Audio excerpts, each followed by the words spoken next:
Bless family, I'm back again with another topic. So I've seen there's many people not talking about this. Now I need to talk about this, guys, because what is going on in Ethiopia at the moment is just I think it's utterly disgusting. Do you know what I'm saying? Because first, you know what I mean, shout out to Abiy Ahmed because he's trying to do his best to bring Ethiopia together and get Ethiopia, get rid of tribalism, get rid of the feudal system, and that, you know what I mean, where a lot of tribes, people just hate each other because of tribes and things like that in Ethiopia.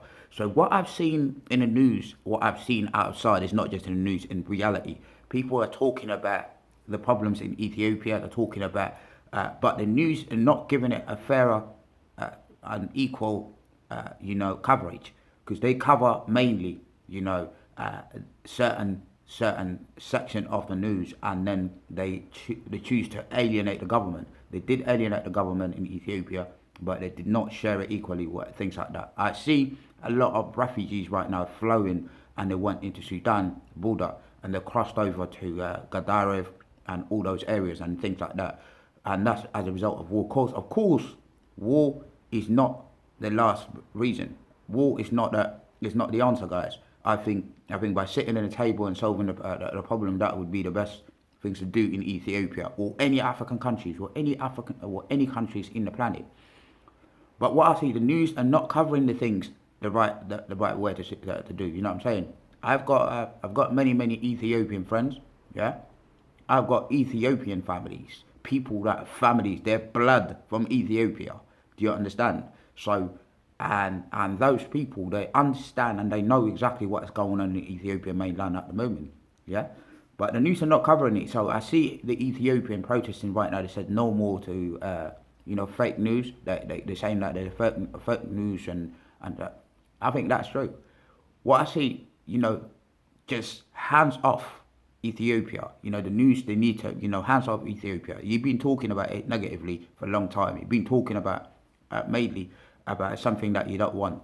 That the minute that you get funding, the minute that the news getting funding from a certain organisation, certain people, do you know what I mean? They just cover whatever they want to cover because they're getting funding or they're getting some interest on that. If you don't get interest, you got to understand the news, guys. You should understand this. Anyone that watching this video needs to understand the news. If they're not getting any interest, they're not getting any benefits or anything like that from what is happening in the ground, they are going to smear, and besmirch everything. They are going to cover a news in a way that they, that person doesn't like. So the news aren't there your friend. They're not your friend. They're there to make you look terrible. As long as, because some people that I've heard a lot of some other Ethiopians said some of the news that they didn't let them in the ground because they're gonna snitch. Yeah, they're gonna snitch on the ground. They're gonna do some kind of work and things like that. But people, just you have to judge it for yourself. You know what I mean? I think you're gonna have to say enough with the war at the moment. Enough was a thing. Ethiopia is kind of, I think, at the moment needs to come together rather than things. Also, shout out to Tariku Gangsi. Oh, I don't know how I say your name, but yeah, Tariku Gangsi. He featured, had a song with Akon to bring people together, and I think he done it really nicely. I've heard the song that people say, East Africa, oh. West Africa, oh, North Africa, oh.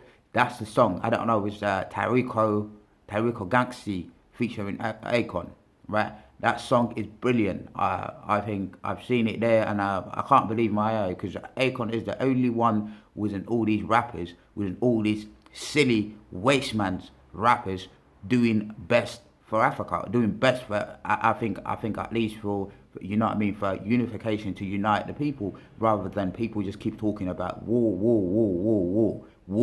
Why? Wake up, guys. Wake up. You know what I mean? Take that pills of truth. Yeah, that truth need to come out in the light. I see the media not covering this. Even in the UK here, people are not covering the problem.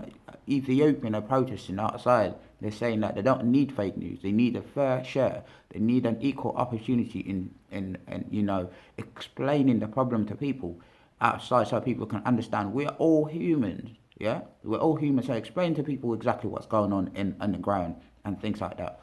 I've heard one of the Ethiopian friends told me that the problem actually just tribalism. It's not that it's of course it's going to be people shooting bullets at each other against each other. Bullets have been firing everywhere, and there's going to be a result of that. People are dying. But people need to look at the roots of this, root of the problem, like before the coronavirus, and that some of the Ethiopian friends told me that the previous party or the previous government controlled Ethiopia for 30 years. And this government, new government, only had about 3 or 4 years. Correct me if you're wrong if you're Ethiopian.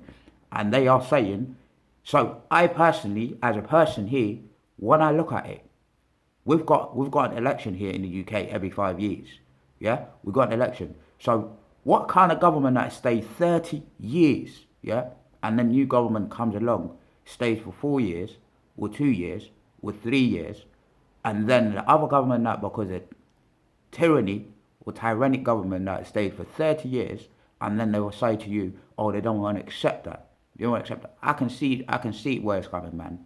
I can see where it's coming. Just do your math, guys. Do your calculation. Do your research before you side with the thing. So do not listen to those, media, bias media, racist media. There's many racism in the media. So they don't want anything to do with something that nice to happen to people of, melanated people. Any melanated people that are doing good for their own people, any black people that are doing good for their own people, the media don't want that to do with it. The media want to shut it, yeah, and come up with their own narrative, biased narrative, racism in the media. And that's what I got to say this all the time. The media is not covering nothing like that. Even in the UK, the media is not covering nothing about melanated people. And I know that. Facts. These are facts, 100%. So all I got to say to the Ethiopian people, I stand with you, the Ethiopian people, you know what I'm saying, regardless of anything that has been happening. I think I got to say to both parties, the Tigray, TPLF, and the government, all I got to say, I think you're better than this. You need to sit down at the table and sort the situation down, head one-on-one, and do not resort to outside, because if you do that, then you more atrocities going to be committed by people. But look at the majority. You have to be a fair. If there's a majority, look at the majority. What's the majority are saying? And sit down. I'm sure you will come to a solution on your own, and at least go to other people to resort. But do not try to get people involved from outside, because those people getting involved from outside, they haven't got a clue what is going on. Yeah, what is going to happen is going to be another tyrannic situation in Ethiopia for long years. But listen, I stand with you. I stand with Ethiopian government. That's what I got to say to the people. You know what I mean? And also, got to sit in the table. You know what I mean? Democracy has said so. So if democracy said something, then please sit down, both of you guys, the TPLF or the Tigray people, sit down with the Ethiopian people and sort the problem out and negotiate rather than start firing bullets. Because when you fire a bullet, somebody's going to fire a bullet back. If you do that, then what's going to happen? It's going to happen, and life has been lost. Life has been lost. So you buy guns from people outside. Yeah, you spend too much money rather than buying guns. Why don't you buy and build? Yeah, stop buying guns and stop doing this. Build nations rather than wrecking nations. This destructive kind of thing. This kind of oppression need to go away. And please, people need to come together. Yeah, think about what brings you together is the land. Yeah, do not think about this tribalism mind in your head. All right, people. I hope my message got. I think a lot of people are going to get offended from both sides. Probably the Tigray side probably going to get offended. But what I'm saying, the truth is the truth, and you're going to have to say the truth no matter what has been happening. And I'm saying that because I look at it in a simple way. I look at it in a way of like, people, where are the majority lies? Where are the the democracy lies. I don't look at it in the way, okay, you're not capable of doing that. This is the same thing happened way back when it comes to the time of Mengistu, the time of Haile Selassie, Rastafari, Ras McConnell, and all of that back in the day. Do you know what I mean? Because people don't know that the Haile Selassie, when he got his own government, he came through Sudan. He came through Sudan. And that the answer is not the answer for you guys. It's not the answer. Again, you have more refugees flowing into Sudan and cause. I'm not saying that causing more problem, but there's a lot more is going to be humanity, and then food agencies are going to, flock into the country and then cause more problems because those people don't understand your problem. Do you know what I mean? I hope that Ethiopian people come together and solve their own problem. All right, bless family. Stay blessed, family. Bye.